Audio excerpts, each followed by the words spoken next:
Is there a time? It doesn't give a time. It doesn't say like from what time to what time. So I'm going to assume that this is all day tomorrow, May 14 at the Dededo Pyology. If you say it's for gain, 20% of your purchase will go to benefit Guam animals in need. It's a very worthy cause. Let's get right into our news. There was a post from Bobby Alvarez, who is the vice president of the Guam Visitors Bureau, and I'm sorry, before we get into the news, I forgot a couple of things. One is, can you please, at the bottom of your screen right now is the share button. If you press share, share to your profile and share to pages that you're in or groups that you're in.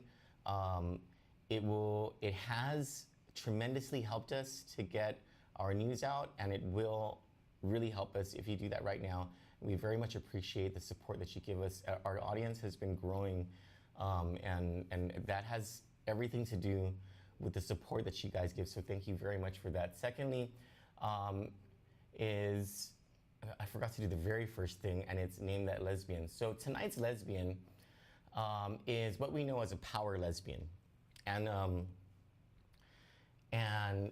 this is, a power lesbian is somebody who, with great ambition and just this complete zeal to dominate the world, uses their femininity and their powers of the vagina to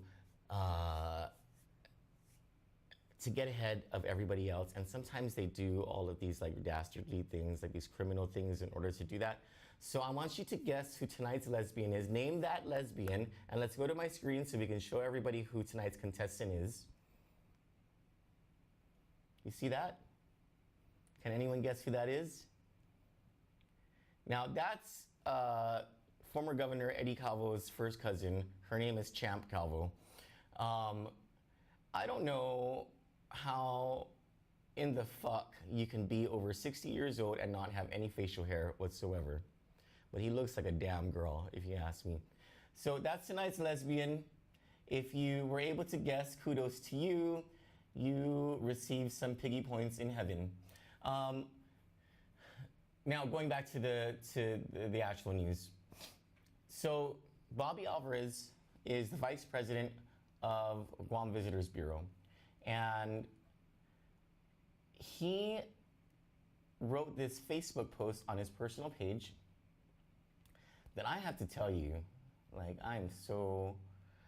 some of you may disagree with me, but it makes me so happy to see something like this. Let me bring this up on my screen 1 second, because I don't want to reveal who my source is here.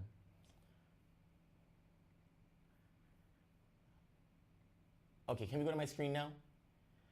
So Bobby Alvarez wrote, and he's the vice president of GVB, and mind you, Sam Shinohara, who is a member of the Guam Visitors Bureau Board of Directors, and is one of the executives, or like the top executive on Guam for United Airlines. He sits on Bobby's board. I believe he hires the vice president, like the board members hire the vice president of GVB, even though it's a quasi-political position.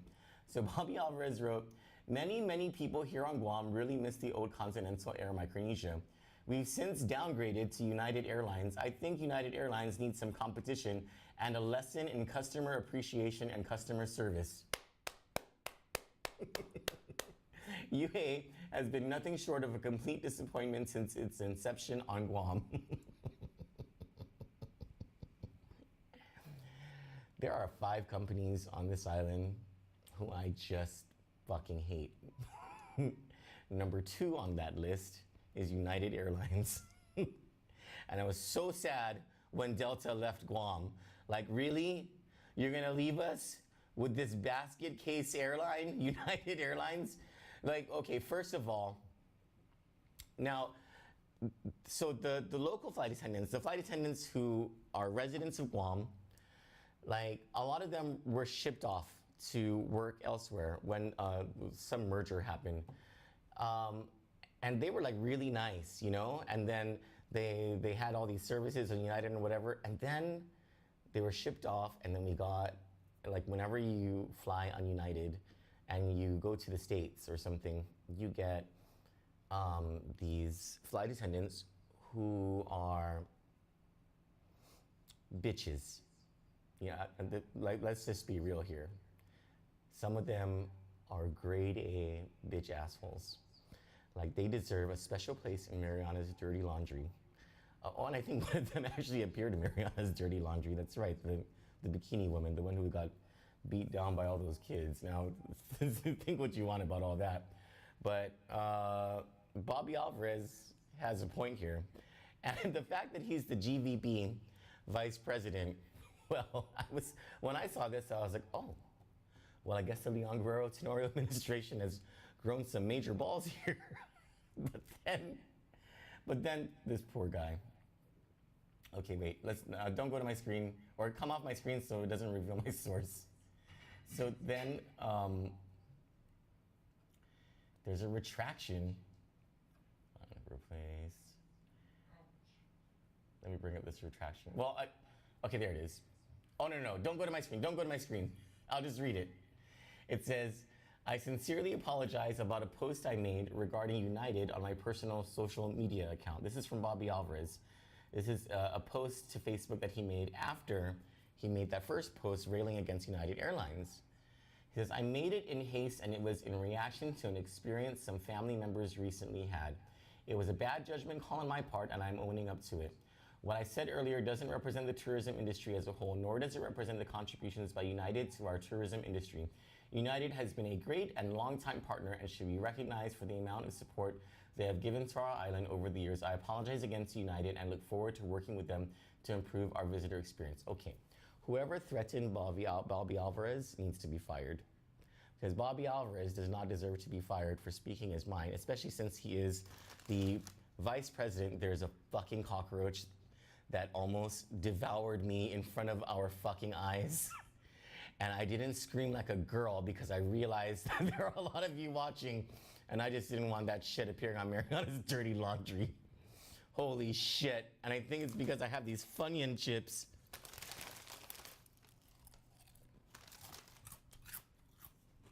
So, Bobby, I thought, did the right thing by speaking up and saying a lot to us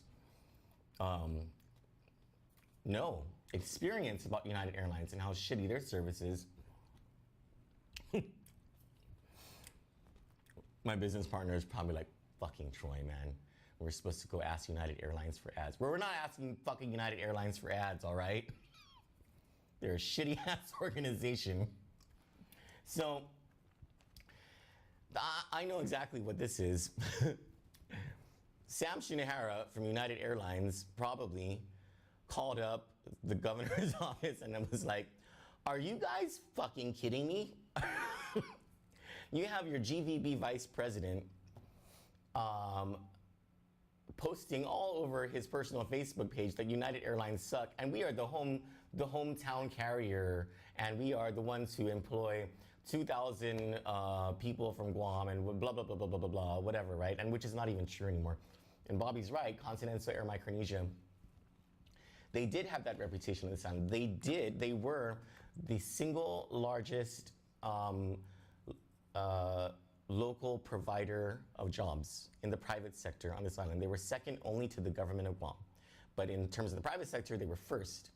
And for many, many years, they were able to hold that over our politicians whenever discussions about the Jones Act came up. Now, we've been talking about the Jones Act for the last 3 weeks. If not every night, but on many nights when we do these live casts on the news, we have been bringing you the story about Matson Navigation, Matson Shipping, which holds 70% of the market share of all shipping that comes to Guam. And between the years 2011 and 2015, had a monopoly on our island. And during that time, I don't know if you all can remember, between 2011 and 2015, prices skyrocketed throughout grocery shelves, for clothes. I mean, just about anything and everything that was on the shelves increased in its prices. And it hurt a lot of people because it's not like, especially for people who are on the Supplemental Nutrition Assistance Program, or what's commonly known as food stamps, especially for those people. It's not like their benefits increase just because Matson decides to increase its shipping rates. It doesn't work like that. So Matson, when it had its monopoly, was like, well, fuck you locals. We don't care. We know that you need us more than we need you. We're gonna take all of your money. And so during the time they had that monopoly, they did. And then APL, American President Lines, was able to enter our market thanks to something called the Maritime Security Program. Matson is in our market because of something called the Jones Act. Now, the Jones Act says that unless you are an American travel company, or an American company that has passenger and cargo vessels that are made in the United States and whose crew and fleet and all that is filled with United States citizens or resident aliens, then you cannot go from one United States port of entry to another United States port of entry. It's prohibited. These are called cabotage laws. Now, we've been talking about Matson and shipping, but those same cabotage laws through the Jones Act apply to airlines. And this is something that we have not brought up, but since Bobby Alvarez brought this up, this is the right time to bring this up, is that it's not just Matson that is fighting to regain a monopoly, but United Airlines, as much as they can, for as long as they can, and as much as they have influence over politicians and the Chamber of Commerce on this island, will fight to keep its monopoly and keep prices for airfare just skyrocket high. And in much the same way that the cost of shipping containers from the west coast of the United States to ports over in Asia, which are further away from these ports of exit on the west coast, it costs way less for these shipping companies or for these containers to move from the west coast over to Asia than it costs for these shipping companies or for these shipments to move from the west coast to Guam. It's the same thing with the airlines or with United Airlines. It costs way less to buy your tickets in other ways for flights that have way longer distances than the flights that we take. It's just so expensive for us here on Guam. And they'll tell you that it has everything to do with the demand for seats and all that stuff, but it has everything to do with the Jones Act and with cabotage laws. And so this subject blends very well into our second story of the night, which is a new development, a major development in the Matson navigation case. Now, I want to play I want to play what do you call that thing? An excerpt from an interview that Ray Gibson on his show this morning had with Juan Carlos Benitez. Juan Carlos Benitez is a fixture of the political and industry scene on this island. He is the founder and I believe the CEO or the chairman of the Washington Group, which is basically a lobbying outfit and a consulting firm that has a lot of influence in Washington, D.C. because Juan Carlos Benitez during the Bush administration had a very high up position within the Bush administration, the second Bush administration. So Juan Carlos, who I believe is a member of the Chamber of Commerce Board and the only member of the Chamber of Commerce Board, the only fixture of the Chamber of Commerce to speak up against this attempt by Matson Navigation to regain the monopoly that it had back between 2011 and 2015. He spoke up today. He spoke up this morning against its attempt to regain that monopoly. And it's because while Matson last year used the Hawaii congressional delegation to try to get rid of the Maritime Security Program, which is the program that allows APL to service the commercial needs of this island. Basically, it gave Matson a run for its money. It has 30% of the market, and because of its entry into our market, has been able to keep Matson's rates low. Matson has had to compete against APL in order to compete effectively. You know, they couldn't do that thing where they skyrocket our prices. They had to live with the reality that APL was offering, quote unquote, significantly lower rates to Guam. And this was in Matson's filing in federal court. So first they tried to get rid of APL through the congressional process, through the National Defense Authorization Act last year. They failed at it. Matson failed to get that done, and they tried to get that done through the Hawaii delegation. Then they filed a lawsuit. Matson filed a lawsuit on November 27, 2018, against the U.S. Department of Transportation, and so they tried to use the court system to get rid of APL. Since the judge in that case has refused to grant Matson's motion for, what is that thing called? It's a motion for judgment. It's basically calling the case before the judge and having the judge issue a judgment based on the evidence that's before them. The judge hasn't done that in that case. And so Matson has gone back to its tactic of using its influence over members of Congress to get rid of the Maritime Security Program altogether to remove Guam from that program. So there is I'm gonna bring this up one second. There is an amendment before the Senate for the National Defense Authorization Act that is making its rounds this year. And one second while I bring this up. And this is an amendment by Senator Brian Schatz from Hawaii. This is the same guy. So can we go to our screen? This is the same guy who just last week questioned the Commandant of the Marine Corps about the movement of Marines from Okinawa to Guam, the military buildup, as it's called. So for several years, the Hawaii delegation has been trying to move, or basically to get the buildup to move to Hawaii.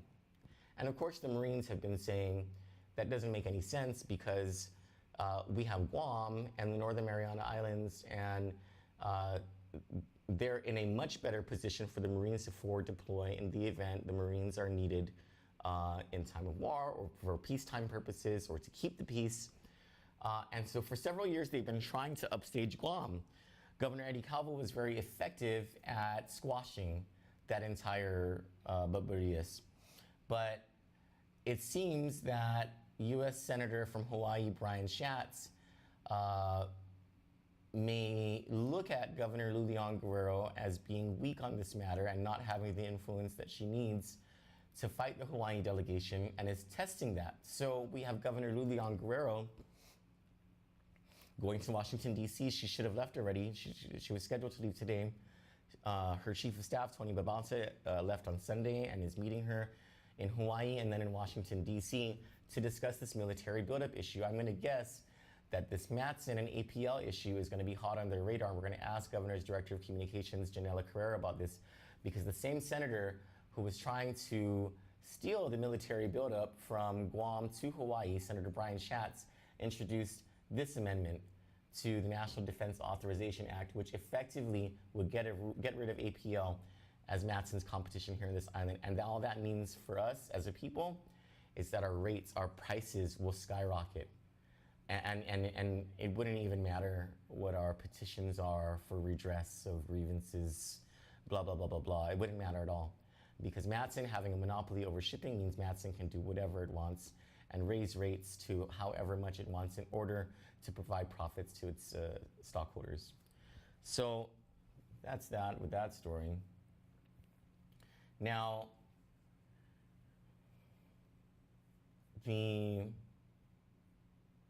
our final two stories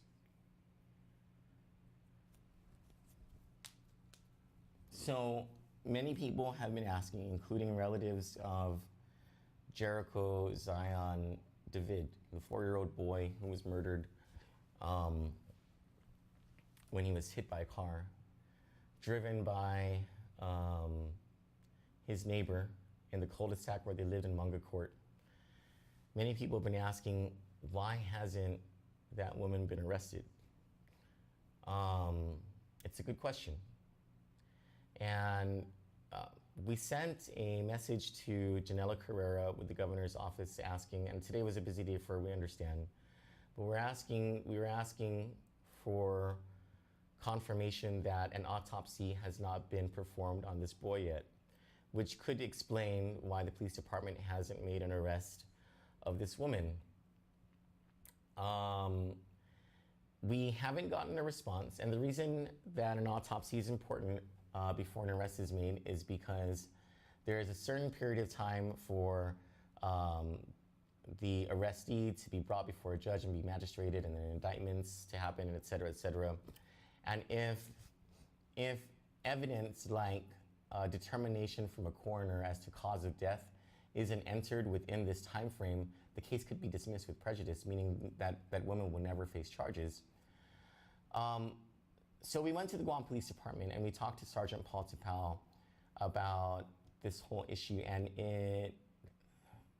there are some things that he said that provide us with some very good assurances that the police department is on top of this matter.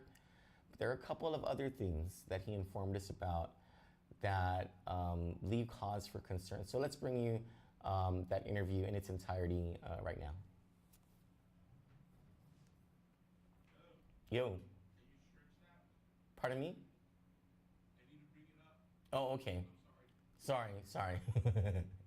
Technical difficulties. So let me just, one of the things, I guess while we're waiting for this video, I can let you know that one of the things that we asked Sergeant Paul Tapao is whether the police department or any of the investigators or the Attorney General's office have cautioned this woman who was driving not to leave the island, which we thought would be a standard thing. You'll hear his response to that.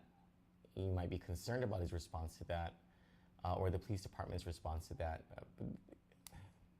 Take heart that Sergeant Paul Tapao also was very detailed about some of the reasons that the investigation is taking some time, and some of the reasons the police department needs this time in order to conduct a thorough investigation. So the last thing that we want is for this to, go to hell.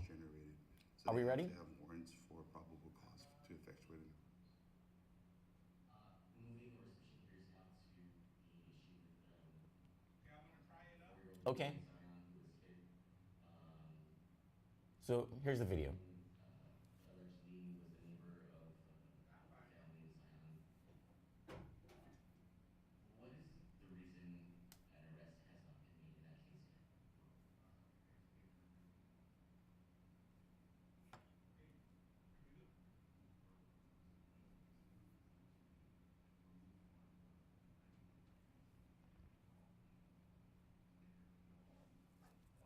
Switching gears now to the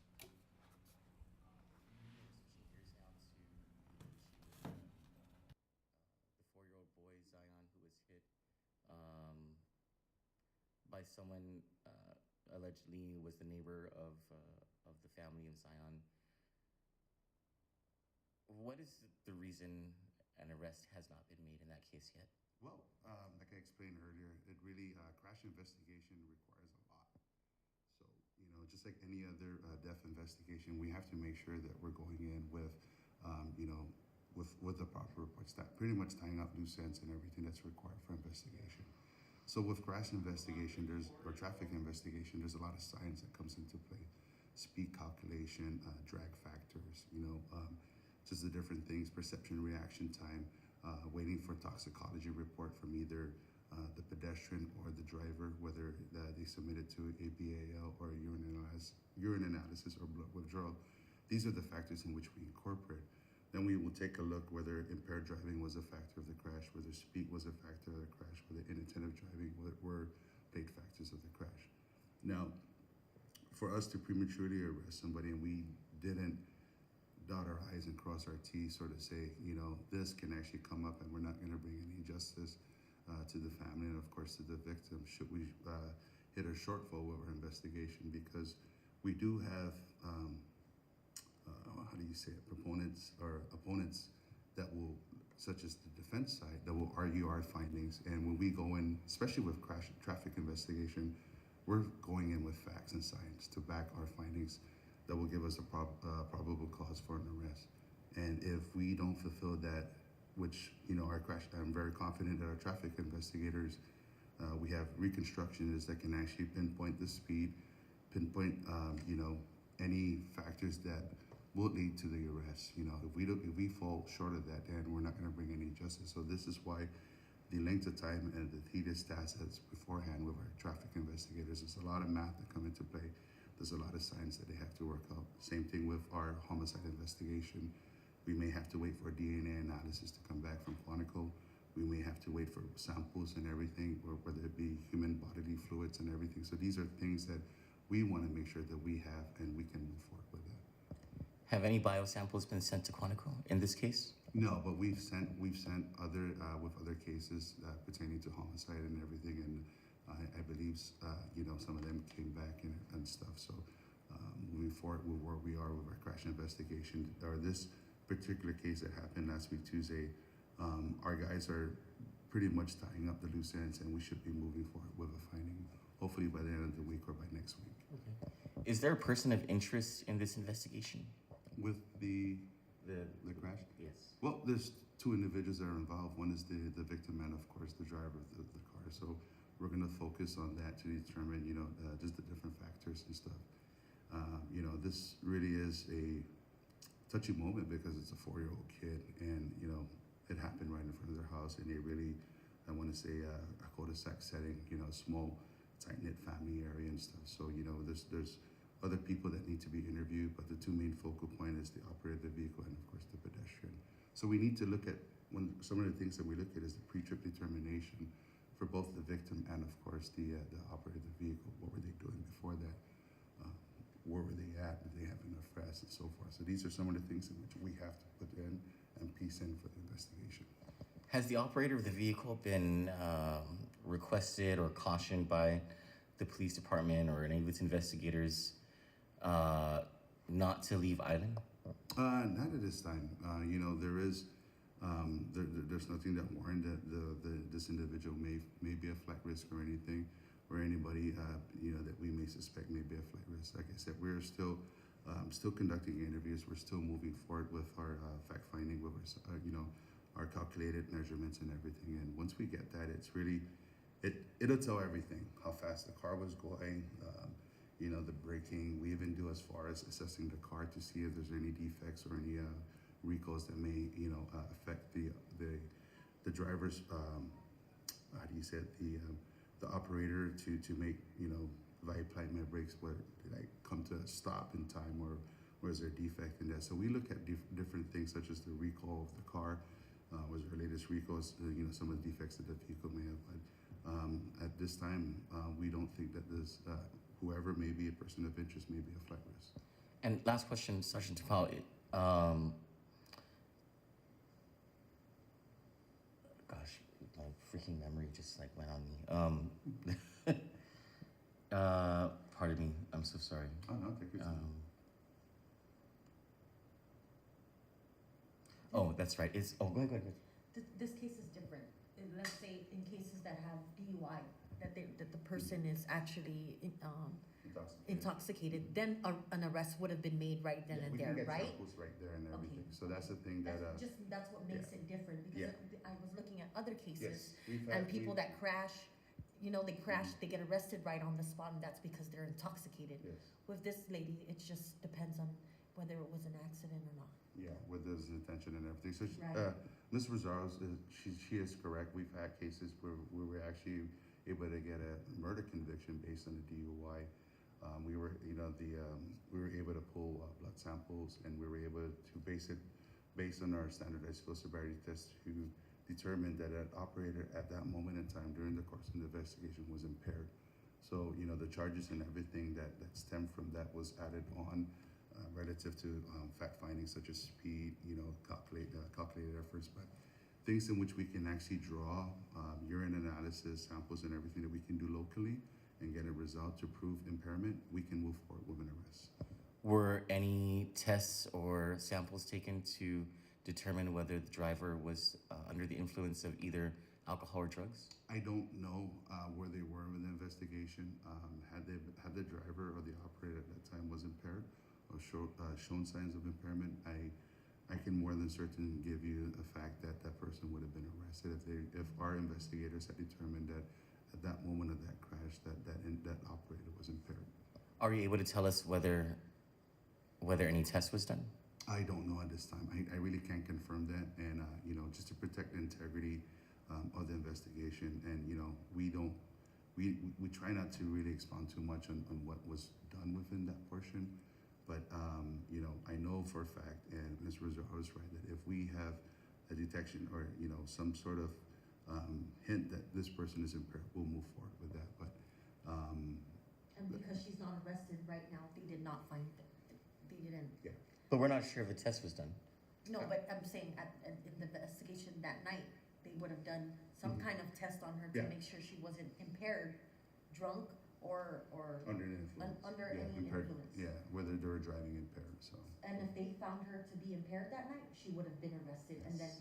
arrested for being impaired, and then the causation of the accident, crash. yeah, would follow.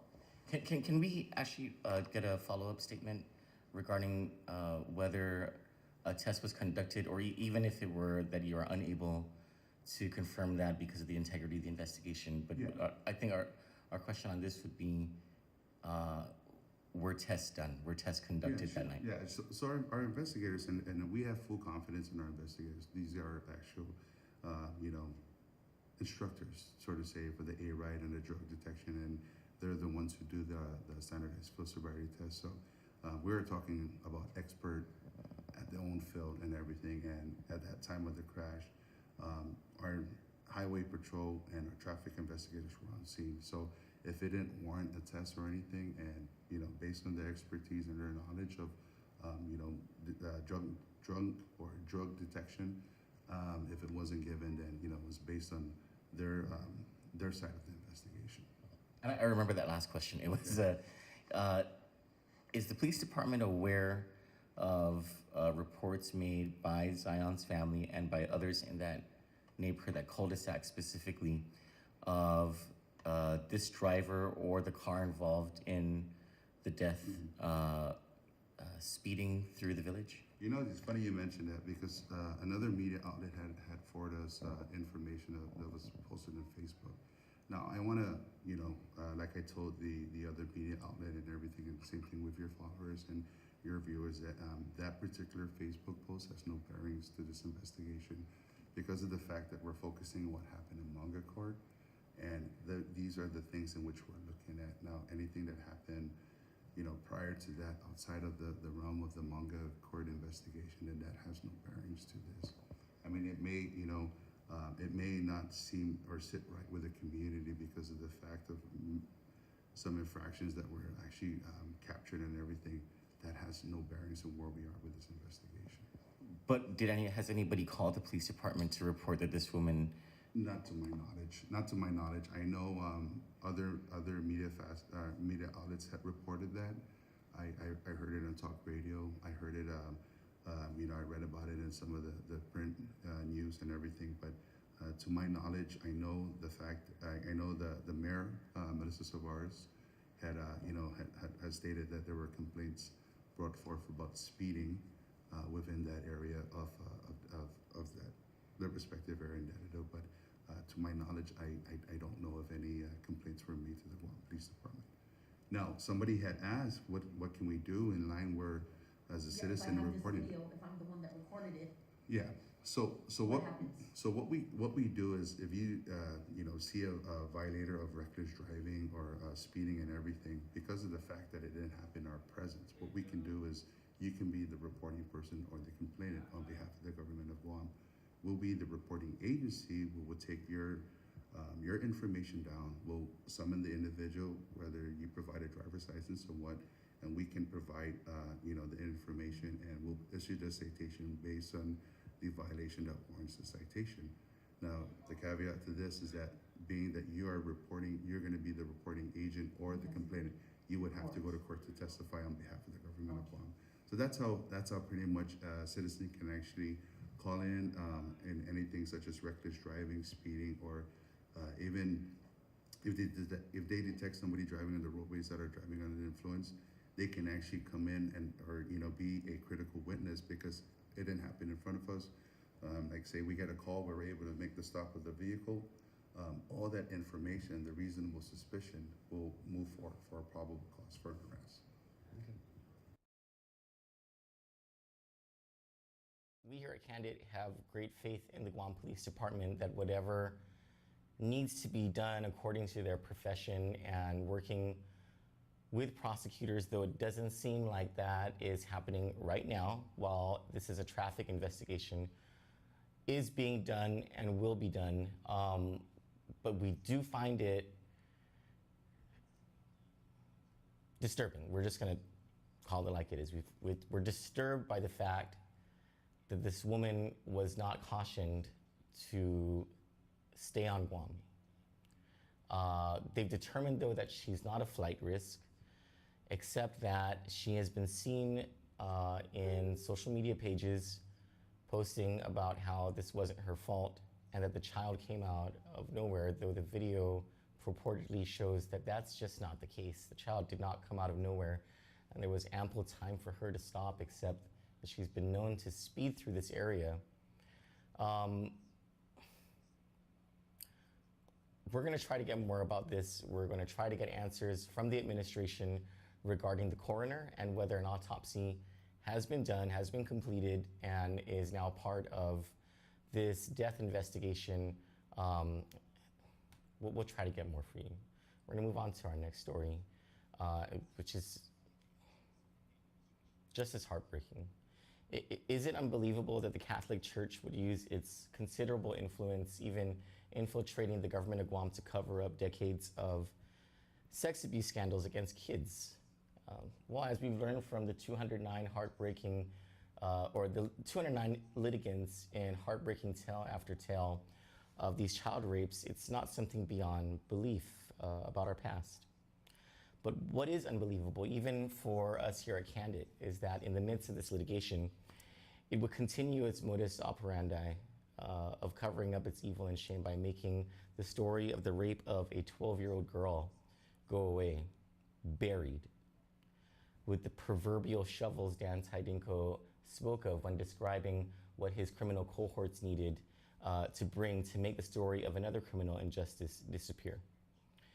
But this isn't the story of the corruption or the cover-up of corruption at a government agency. It's the cover-up of the rape of a child. And it was unbelievable to us until today. Johnny Rosario, who together with Eric Rosario, chased this story down today at Mount Carmel, and with previous reports that we've received or previous interviews that we got from Tony Diaz, the Director of Communications for Archbishop Michael Burns, and more information that kept flowing in today, she brings you this news package regarding this story.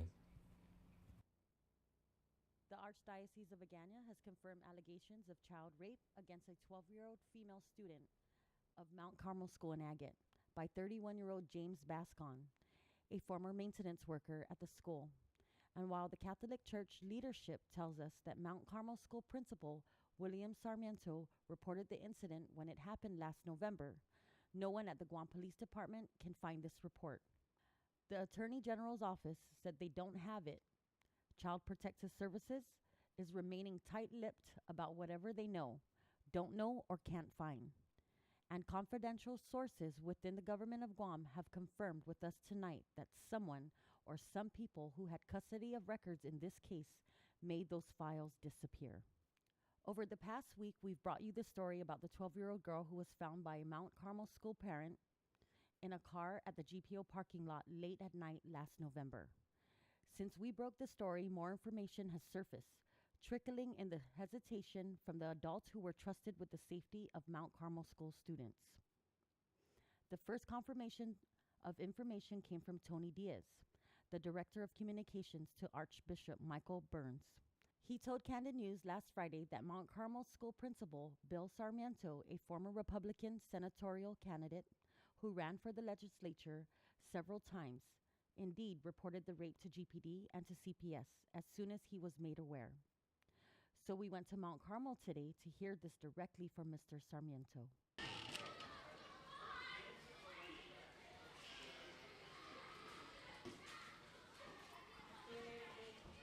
Hi, ma'am. My name is Troy. Hi, Mr. Sarmiento. I'm here to interview Mr. Sarmiento. Thank you. Yeah, well, you know me, I'm Troy. I'm here to interview you Me for what? regarding the incident with the 12-year-old girl. What? Okay. Wait a minute. This is pretty serious, right? Let me talk. Let me call the foundation, okay? Because he's in charge. Whenever anything like this comes up, you know, Who's in charge? the chairman of the foundation. Mike Phillips? Yeah. Okay. Okay. Okay, we'll wait then. Thanks. Okay. And if we can get him on camera, that'd be great. Mr. Torres, why are we? Are you guys the investigating authority or something? So we're the media, yeah, we're investigating. You're the investigator. In the media, yeah. Yeah, but you know, my question is that why are you guys doing this? To find out the truth. The truth. What's the truth? The truth about a 12-year-old girl who was raped. And a cover-up that seems to exist within the Catholic Church about it. Oh, okay. And who told you that that And incident they said that happened? he was the one who reported it, right? The Archdiocese actually confirmed that the incident happened. Okay. And Mr. It Tony was- Diaz confirmed it and said that you were the one who made the report to the police department and to Child Protective Services. right now, Mr. Torres, you are incorrect. So you did not make a report No, to. what you told me is incorrect. I'll tell you right now. Okay, so what is the correct you story? don't- Yeah, I'm gonna. You know what? No, I'd like to understand what's incorrect. What you told me. So the so you did not make a report to the police department No, or to what you CPS. told me, whatever you told me was incorrect. Okay. That's what I just told you. Well, and it's incorrect. Okay, so you did not make a report I said that's not what you said earlier. You're About trying the child you're rape, trying to about the twist rape words. of- I'm not here to twist words. I'm trying here to run a school. about the rape of a 12-year-old girl. Okay. You know what? And you know what, Archdiocese is lying. ma'am? Okay, this is not necessary. All right. Okay. If you guys are here to interview me, and you know, then fine. But please don't put words into my mouth. Well, we're trying to What you understand said, your okay? words. Huh? We No, want to no, understand please, your no, words. Mr. Torres. First of all, you know, we have a school to run here. We're busy. Okay. Yeah, it involves the protection of children. Okay. No.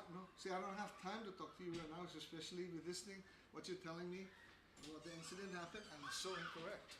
I don't know where you get your sources from, but it's incorrect. So we would like to know the real information then. Well, not from me right now, okay? So you're gonna call the foundation. Sir, you know, hold on just a second. You know what? Maybe you guys, I don't know. No, hold on. This wasn't the first time Mr. Sarmiento avoided our questions about this child rape cover-up. Before we went to the Archdiocese for answers, we called Mount Carmel several times, only to be hung up on when we raised the subject. And while Mr. Sarmiento said he did what the law requires within the time frame the law prescribes for reporting child rape or child abuse, and even with confirmation from the Archdiocese that such obligation was met under the law, we called Tony Diaz immediately following the interview at Mount Carmel today. We asked him whether Archbishop Burns or Superintendent of Catholic Schools Richard Alvia verified that Mr. Sarmiento was telling them the truth about reporting the incident. Mr. Diaz replied that the Archdiocese received assurances from Mr. Sarmiento and that in a meeting yesterday with attorney Mike Phillips, who is the de facto head of the school, the Archbishop received further assurance the law was followed. We asked whether the school ever provided any receipt or written confirmation of documents received by GPD or CPS from Sarmiento. He said they had not, but would verify with the superintendent, Mr. Alvia, when he returns to Guam this week. So while the Catholic school system is sticking to its story that they made this report, it's a much different story with the government of Guam. After our call with Mr. Diaz, we arrived at the headquarters of the Guam Police Department and spoke to Sergeant Paul Tapao, who told us they can't find this case. No report exists about a James Bascon, who is the alleged sex abuser in the Mount Carmel case that we're covering. What has the Guam Police Department been able to find? So based on the information that you provided, we're going to run with the last one that was given to us, which was the date, November 18, I believe, and the reporting person.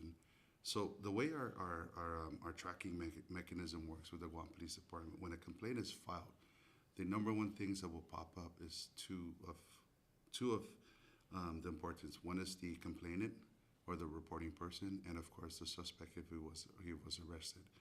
We ran the name James Bascon. We weren't getting any hits from that, and we did the research and the dates that you provided based on the name that you gave us relative to it, that person being either the reporting person or the complainant, and it resulted in negative findings. So what we have working today is I have our people down at Records and ID researching the date, which is November 18, and the possible complainant or the reporting person.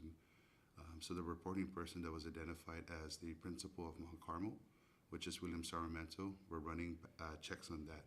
And hopefully we'll get a hit, and also the complaint if it was initiated by the Archdiocese. Once we get that, will give us the direction of where the investigation or type of investigation. So whether it be a criminal sexual conduct case or a custodial interference or a child abuse case, it may pop up into three different classifications of a crime. So the first step we have to do is narrow down whether a complaint or a report was generated. Was actually made. Okay. Yes. Now, if it was either custodial interference or a CSC, what was the other one you said? Or a child abuse Or a child abuse case, a matter like that would have been forwarded to the Attorney General's office. Would that be correct? Yes, if an arrest was warranted for the case, or if it was forwarded to the AG's office for their interpretation, whether an indictment will come down relative to the case in itself, whether it has warrants for an arrest. So the AG's office can either move forward with a prosecution based on an arrest that was made, or move forward with an indictment based on the report that was generated. So they have to have warrants for probable cause to effectuate an arrest. As soon as we left GPD offices, we received written confirmation from the Attorney General's office through a message from spokeswoman Carlina Charfris. They don't have the case. There's no case from 2018 involving James Bascon. Even if GPD is able to locate this case that has eluded them for a week now, someone needs to explain why the case was never forwarded to the Attorney General's office. We emailed Child Protective Services Administrator Linda Rodriguez and copied Governor's Director of Communications, Janella Carrera, with several questions regarding this case. Ms. Rodriguez has not yet responded. Then the last piece of information came in from a confidential source within the executive branch. In one of these three agencies, GPD, the Attorney General's office, or CPS, there was a file bearing the name of the reporting party. Inside that file is nothing. It had been wiped clean. Whoever removed information was not able to delete the digital fingerprint of the origin of the case itself. Thank you. So, this is a very disturbing case. I don't even know where to begin with just how fucked up this is. This isn't the first time that the Catholic Church has used its influence over the government of Guam, its considerable influence over the government of Guam. And I'm not talking about the current administration, because remember this happened in November of last year. We're talking about possibly the prior administration exerting a considerable amount of influence that came from the church to cover this up. But we are talking about a 12-year-old girl. This is not any, over the last few weeks, we've been bombarded with bad news about all of these things happening to kids. And now what's rising to the surface, they say, what is done in the dark will come to light. This is one of those things that was done under complete darkness. Now, there is the Child Protective Act.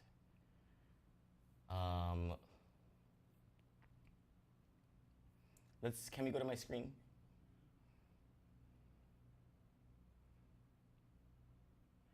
So this is the Child Protective Act.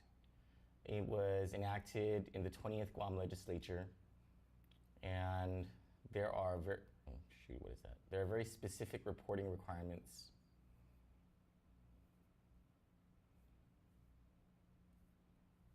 These are all the definitions in the act. So here's the section. It's Article 2 of the Child Protective Act that details how people in positions of authority have responsibilities.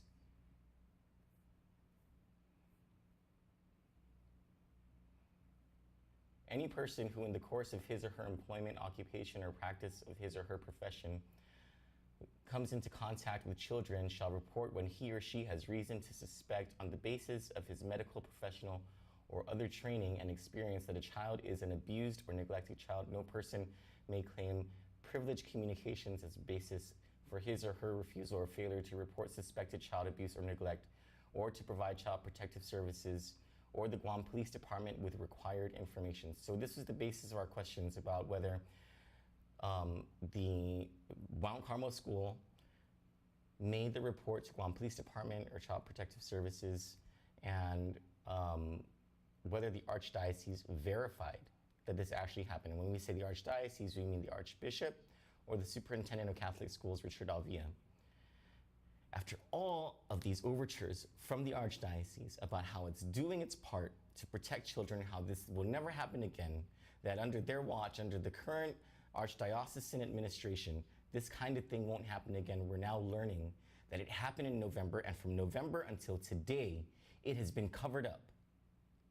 So that final piece of information that we got, which is not the final piece of information tonight because we got even more right before the show started, that latest piece of information that Johnny was talking about, that we received confirmation that in the files of either the police department, CPS, or the Attorney General's office, the origin of the file exists, but the documents were deleted from it. This is a major cover-up that has happened.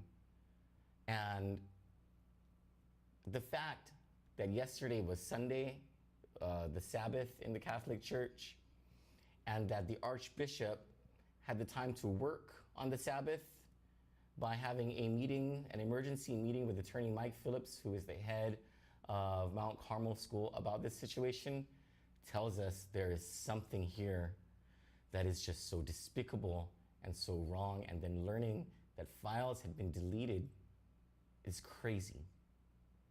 Just completely absurd. William Sarmiento he didn't want to, we ruined his lunch. But that's nothing compared to the life think about this 12-year-old girl. Think about this 12-year-old girl who is not receiving any services, and the Archdiocese confirmed that it did not provide any services to this girl. All they did, they said they met their obligation under the law, which was to report it, which is completely under question right now. No one is able to give us any definitive answers that this went through proper channels. The fact that the Attorney General's office does not have this case means neither CPS nor GPD brought it to the Attorney General's office, or it could be that it did get to the Attorney General's office and it was in those files that the documents were deleted. We still don't know. This requires thorough investigation beyond what Candid is able to do. This requires a criminal investigation by the powers that be, not just for this 12-year-old girl, but if this cover-up exists at Mount Carmel School, what other cover-up exists within any of the other Catholic schools? Because the Archdiocese is on record lying about this entire thing. It's crazy. So before we got on the air tonight, hold on. This is fucking crazy.